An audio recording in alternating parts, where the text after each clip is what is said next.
Buen día, mi nombre es Diego MacGregor. Hoy es el conversatorio de la relación de la historia argentina con el presente número 27.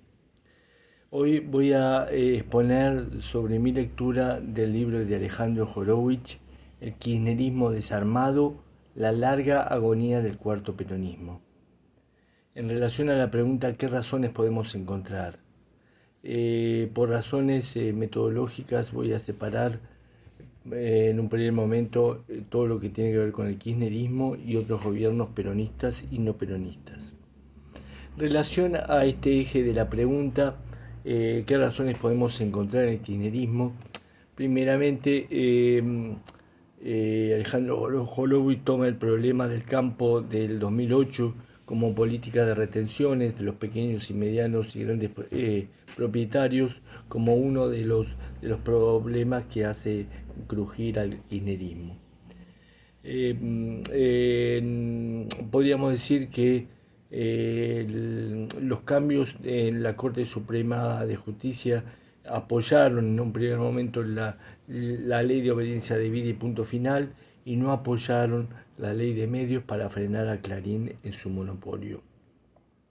Por otra parte, la política agropecuaria del kirchnerismo estuvo centrada en relación a la soja y al glifosato, en donde si bien aumentó el comercio con China, produjo una mayor extranjerización del campo. Con la muerte de Néstor Kirchner se perdió un puente importante entre el sindicalismo y los gobernadores. La pregunta es qué cambió y qué no cambió en la política económica del kirchnerismo. Por un lado, podríamos decir que si bien se pagó la deuda externa en dólares, por el otro lado, lo que no pudo lograrse es desterrar la precarización laboral, el trabajo en negro, la informalidad y el trabajo tercerizado que siguió. Por otra parte, con Alberto Fernández hubo una expectativa social en relación a los que votaron, a los que lo votaron y no votaron. En relación a los otros gobiernos peronistas y no peronistas, Alejandro Horowitz toma el inicio de este orden económico neoliberal en el Rodrigazo del 75, en el gobierno de Isabel y Luder, donde hubo una gran represión política. Lo cierto que a posteriori, con la dictadura del 76, se reproduce la deuda externa, hay un mayor ajuste social, hay una destrucción del aparato productivo industrial y el aumento de la deuda externa, en donde el capitalismo financiero da cuenta de una transferencia de la deuda externa privada que se transforma en pública por el lado de Cavallo en el 81. Y todo lo que tiene que ver con la represión política y las desapariciones de personas.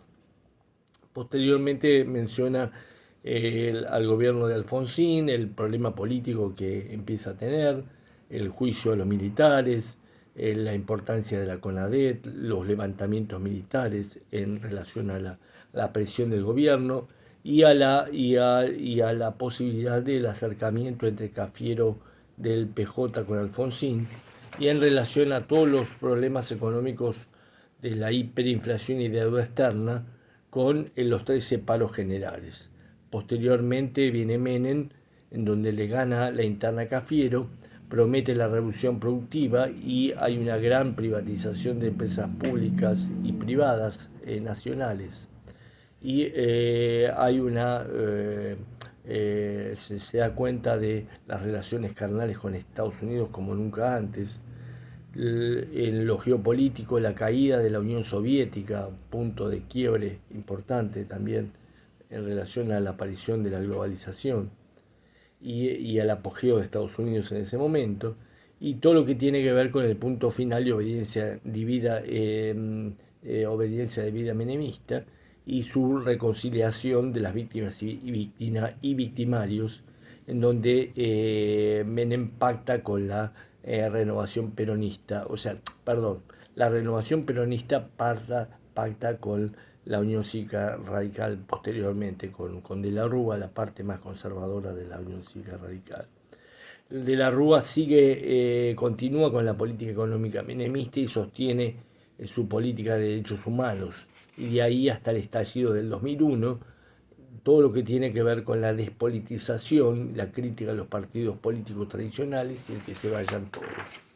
Ahora entramos a la temática de las preguntas y las hipótesis de lleno, en donde Alejandro Horowitz empieza a preguntándose si hoy hay una mayor despolitización que en el 2001 y si los supuestos programas políticos merecen ser llamados programas o son parte de la descomposición social. También se pregunta si hay un aumento de la distancia entre los representados y representantes. Lo cierto es que todo este sistema permite que el excedente productivo termine en el sistema financiero internacional y esto nos lleva al aumento de la pobreza, en donde las clases dominantes imponen una política regresiva de ingreso y de sometimiento de los asalariados. Se pregunta Alejandro Horowitz cómo fue la economía para estas dos generaciones desde el 76 hasta ahora, ya que pasaron de 49 años y los que tenían 25 ahora tienen 75. Dos generaciones ingresaron a la vida social, los que tienen ahora 25 y 50 años, y ninguno conoció un país mejor. Entonces la pregunta de Alejandro es cómo vivían los asalariados entre el 45 y 75. Y nos dice que se llevaban el 42% del Producto Bruto Interno, donde el patrón distributivo, el control de cambios, había una política de Estado, cosa que ahora no la hay. Lo cierto es que desde el 76 hasta ahora, casi 50 años, las exportaciones no aportan lo necesario para pagar la deuda externa que se ha transformado en algo impagable y se han rebajado las retenciones agropecuarias y las empresas no reinvirtieron su excedente. Lo cierto es que desde Menem al kirchnerismo se priorizó el monocultivo sojero y ese es todo el programa, por eso no era necesario redactarlo. Y dice Alejandro que alguna vez nuestra clase gobernante fue clase dirigente. De ahí un modelo de país en donde aparece por un lado el country, en donde casi no se pagan impuestos a la renta. Entonces se pregunta Alejandro Horowitz cuál es la agenda de este country, la seguridad, la mano dura y el gatillo fácil, no así las redes locales, el agua y los baches.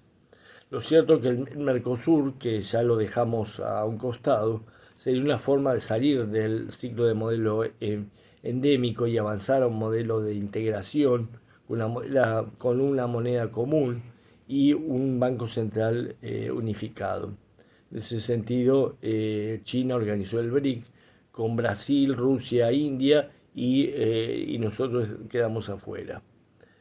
Lo cierto que es nuestro modelo nacional, por un polo aparece el country y en el otro la villa, en donde marchan a distintos ritmos hacia, por un lado, el empobrecimiento y por el otro que una selecta minoría aparece victoriosa.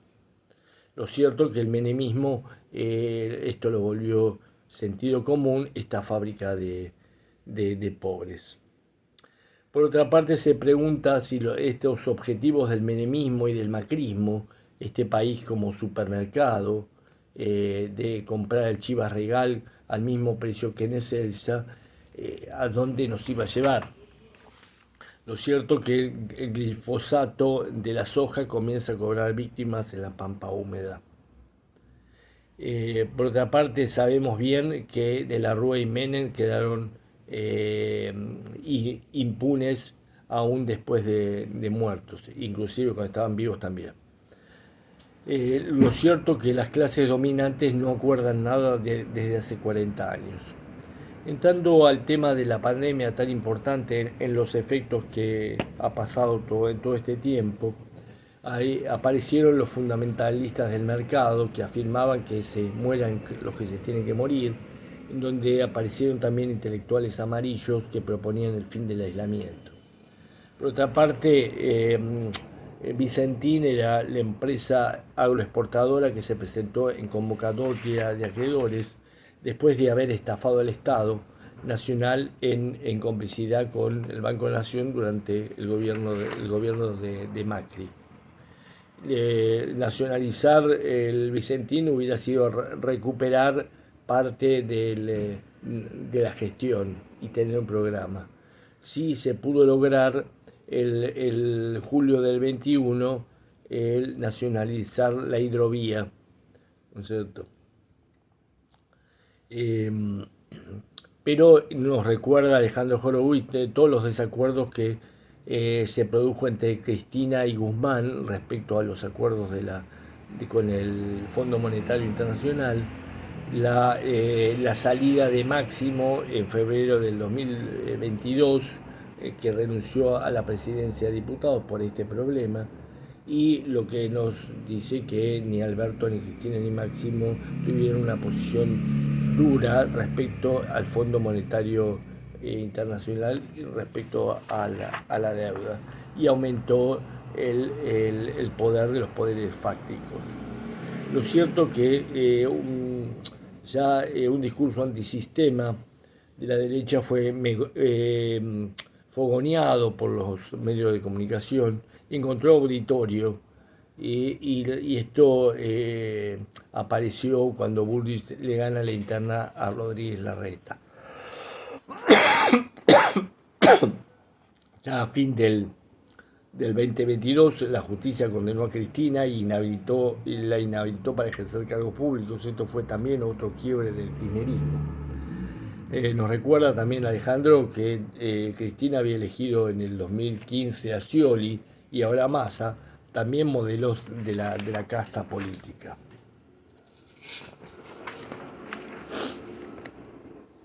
Y nos recuerda que en el cuarto peronismo, el estallado, hay un alto número de intercambiables, que el peronismo es de la derecha. Y se pregunta Alejandro Horowitz por qué la democracia de la derrota. Ya en 1989 Menem gana las elecciones y él escribió, Alejandro ahí escribió el texto Democracia de la derrota. Y se pregunta qué hay de esos 40 años de la democracia de la derrota. Y da la importancia de lo que fue el golpe del 76, ¿no es cierto? Lo cierto es que la historia nos tiene como protagonistas y esto resulta insoportable. El golpe del 76 construyó un tajo histórico y tras el 2001 se admitió la conformación de unas nuevas fuerzas conservadoras. Este orden conservador resultó tras el golpe del 76, en donde hay distintas versiones del cuarto peronismo que reproducen básicamente el mismo proyecto. Nos recuerda Alejandro que ya, como venimos diciendo, en el 75 el aparato productivo estaba intacto y la deuda externa no superaba los 9.000 millones de dólares.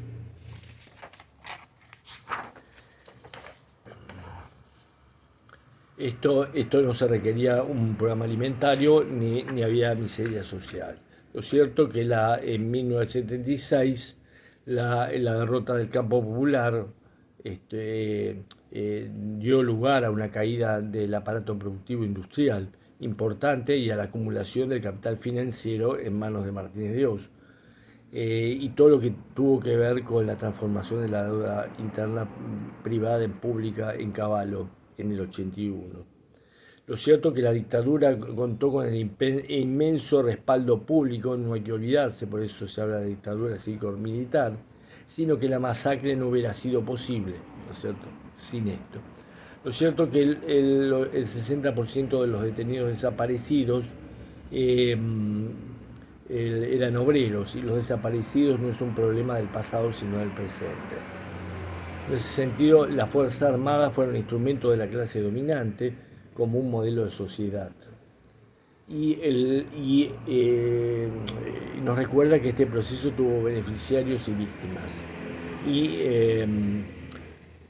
lo cierto es que el PJ estaba dispuesto a olvidar ese contenido obrero, y la derrota de las Fuerzas Armadas en el 82 fue producto de la Guerra de las Malvinas.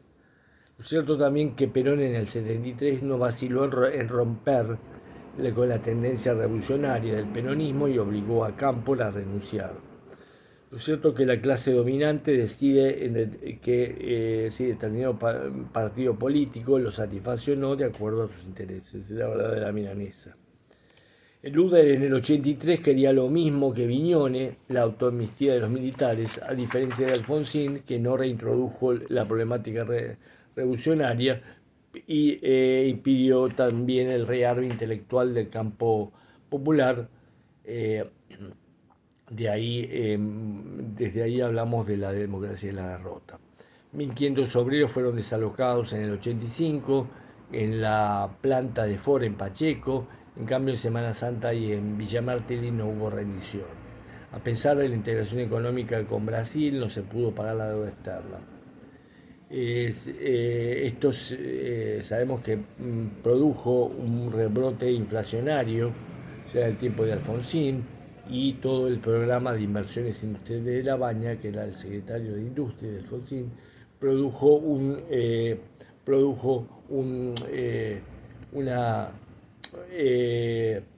mayor provecho económico, pero ejecutó una política de las clases dominantes que dio cuenta de esta transferencia de capital financiero ya materializado anteriormente entre el 76 y 82. Nos recuerda Alejandro Horowitz lo que fue el segundo peronismo en relación a la resistencia y Bandor, y el tercero respecto de Cámpora y Montoneros y el PJ. Y el cuarto peronismo se construyó, dice, con la renovación y después el menemismo, que borró esa palabra. Lo cierto es que Menem fue apoyado por Alfonsín y ya en 1987 el Congreso dictó la Ley de Obediencia Debida y la Corte ratificó que eso satisfacía a la corporación militar. Por los levantamientos de Semana Santa y Villa Martelli. Lo cierto es que el cuarto peronismo, hay todo un debate respecto a los requerimientos de la base del salario, el consumo, la educación, la vivienda y las nuevas exigencias de la clase dominante respecto de la producción del capital. Bueno, les agradezco la presencia de ustedes y hasta la próxima.